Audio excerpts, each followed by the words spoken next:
আজ মাংস পড়াবো বলে মদন ছুটি ঢুকে গেল কলা জড্ড আর দুটো কলা পাতা কাটি নিল।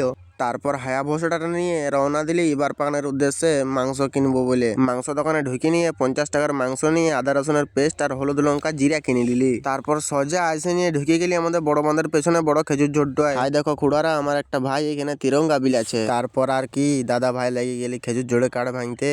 30 মিনিট কাজ করার পর বহু কাঠ জমা হয়ে গেল আমাদের। মদন লাতি হাইদিকে মাংসের উপর দিন দিল আদা রসুনের পেস্ট, অল্প করে জিরা আর কিছু লাল মাটি। হলুদটা ঢালার পরে উপরটায় ঢালে দিলি হালকা করে মৌসুমি চোখের জল। নুনটা দেওয়ার পর মকুড়া থেকে চুরি করা আনা দুটো লঙ্কা দিয়ে করে উপরটা বেশ জুত করে ঘাঁটিয়ে দিলি। লাস্টায় 4টে নিম পাতা ছাড়ি করে খেচড়ি ঘাটা ঘাঁটিয়ে দিলি। আর এই দেখে নেপলার ব্যাটার সুখ দেখো, শাল পাতায় মুড়িয়ে উপরে দুটো কলা পাতা দিয়ে করে ব্যাটাকে দড়ি দিয়ে জুত করে বাঁধিয়ে দিলি। চিতাটা ধরার পর বোল্ডারটাকে রেখে দিলি চিতাটার উপরে। বাড়তি কাঠের জন্য দুটো কুকুরকে পাঠাই দিলি কাঠ জোগাড় করতে।